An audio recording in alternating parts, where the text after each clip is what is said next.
안녕하세요. 이번 시간에는 반도체 공정 직무에 대해서 이야기를 해보려고 했다가 그 전에 반도체 직무에 대한 수요가 끊임없이 증가를 할 것 같은데 그런 것들에 대한 이야기를 먼저 상황 설명을 하고 싶어가지고 먼저 이런 영상을 찍어 본 다음에 추후에 그런 반도체 각 공정, 8대 공정이라고 하죠. 각 공정들에 대해서 한번 또 영상을 남기도록 하겠습니다. 제가 이제 이 반도체 이 공정 관련된 직무에 대해서 왜 이런 상황 설명 먼저 하냐면은 지금 올해서부터 또 한 번 더 반도체 슈퍼사이클이 시작이 되기 때문입니다. 이 반도체 슈퍼사이클이라고 하는 것은 이게 반도체가 사이클을 타잖아요. 왜 사이클을 탈까요? 이 사이클을 타는 이유는 반도체의 수요 자체가 늘었다가 줄었다가 늘었다가 줄었다가 하기 때문입니다.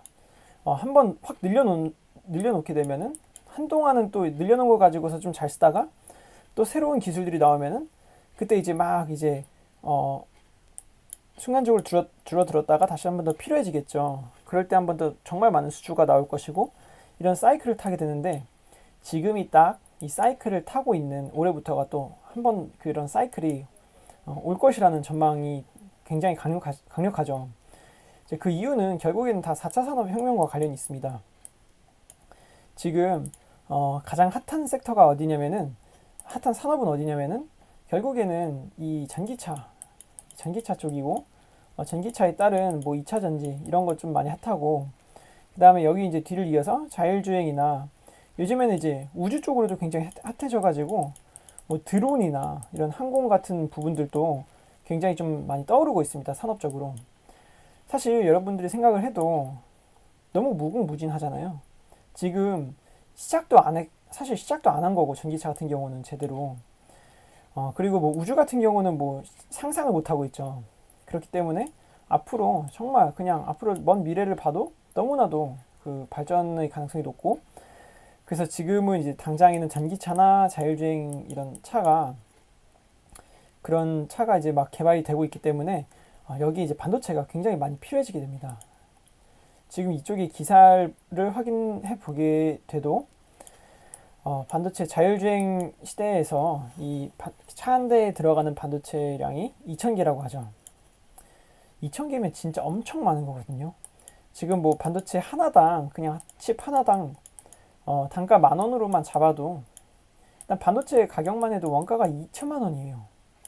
이거 엄청난 비용이죠. 뭐 이것보다 더 비쌀 수도 있고 뭐 쌀 수도 있겠지만 뭐 대략적으로 생각하면 이렇죠.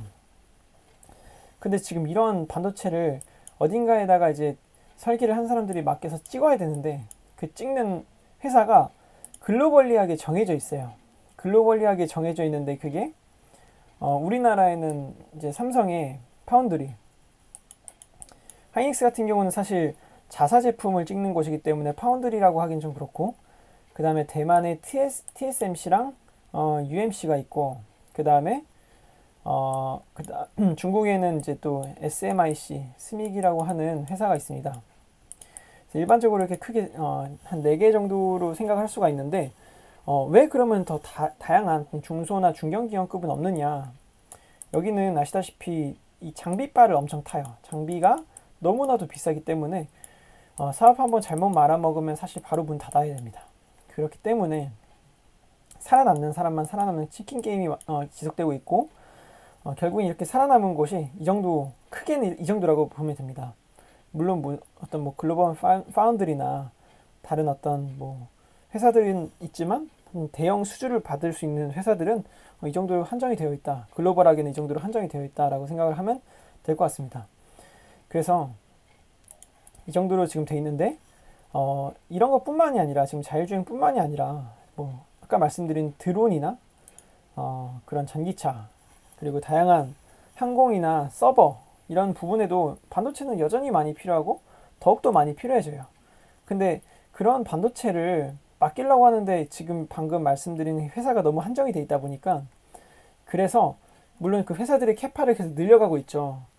근데 장비 자체만 늘린다고 해도 되는 것이 아니라 사람도 같이 그것을 운용할 사람들도 같이 늘려야 되기 때문에 그래서 반도체 공정 직무가 수요가 끊이지 않을 것이라는 생각을 하고 있습니다. 지금 그래서 그 회사의 상황들을 보면은 뭐 TSMC 넘사벽이죠. 지금 물론 우리나라도 삼성전자가 잘해주고는 있지만 사실 삼성전자는 파운드리 전문 업체가 아니라 설계도 하고 제조도 하고 그 밖에도 가전이나 무선사업부 등이 있기 때문에 그냥 파운드리 자체만 놓고 보면은 점유율로 봐서는 TSMC에 확연히 밀리는 것이 지금 뭐 사실입니다. 근데 지금 여기 이제 대만, 중국, 글로벌 파운드리가 있는데 지금 이런 회사들에 비해서는 확실히 높은 점유율을 갖고 있다는 것은 굉장히 자랑스러운 부분이고 TSMC도 계속 캐파를 증설시키고 있지만 삼성도 이번에 133조 이게 이제 뭐 비메모리 투자하겠다라고 했지만 이게 사실은 절반 이상은 다 파운드리 쪽에 투자가 될 겁니다. 그래서 이 삼성전자 이 파운드리 여러분들이 좀 지원을 이쪽에 하겠죠. 외국으로는 사실 지원하기는 좀 힘드니까. 그래서 이 삼성전자의 캐파가 증가함에 따라서 지속적으로 반도체 공정 직무에 대한 수요가 있을 테니까 여러분들이 끊임없이 좀 도전을 해보는 것이 좋지 않을까라는 생각에서 한번 영상을 남기고 있습니다. 그리고 이제 두 번째로 하고 싶은 말은 반도체 직무가 이런 생각이 있죠. 좀 수명이 좀 상대적으로 다른 직무에 비해서 좀 짧다고 통계적으로 나와 있죠. 왜냐면은 뭐 교대 근무를 하기도 하고 그 다음에 그 뭐 오래 다녔을 때 그 어떤 소위 말해서 그런 경력 자체가 뭐 한 10년까지는 괜찮은데 뭐 20년, 30년, 40년 올라갔을 때 그런 어떤 경력이 좀 이렇게 도움이 되느냐, 그러니까 그 경력에 대한 몸값을 높일 수 있느냐라고 한다면 그렇지 않는 경우가 종종 있기 때문에 지금 수명이 그렇게 길지는 않다고 생각하고 있습니다. 저도.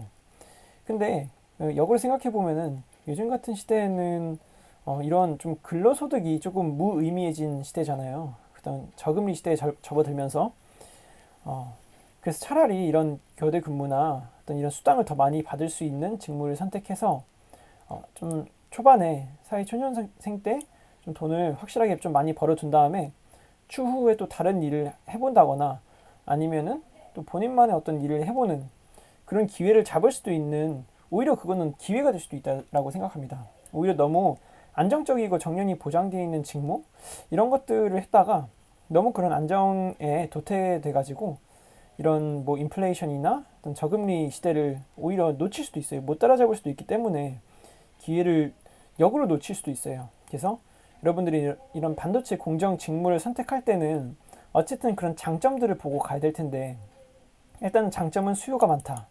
수요가 많기 때문에 앞으로도 많이 뽑을 것이다. 그리고 수명은 짧지만 그만큼의 나만의 어떤 다른 기회를 내가 뭐 좀 타의적으로라도 찾을 수 있는 그런 기회가 생긴다. 이렇게 생각하면 되게 좋을 것 같습니다. 그래서 이게 저는 이제 그 반도체 공정 직무 쪽은 아니지만 그런 직무에 대해서 만약에 그런 생활 패턴이나 이런 게 맞다고 한다면 저는 굉장히 복받았다고 생각을 하거든요. 그래서 여러분들도 한번 본인이 그런 반도체 공정 직무에 잘 맞는지, 맞다고 한다면 이런 장점들을 잘 살려서 지원을 해 보셨으면 좋겠습니다.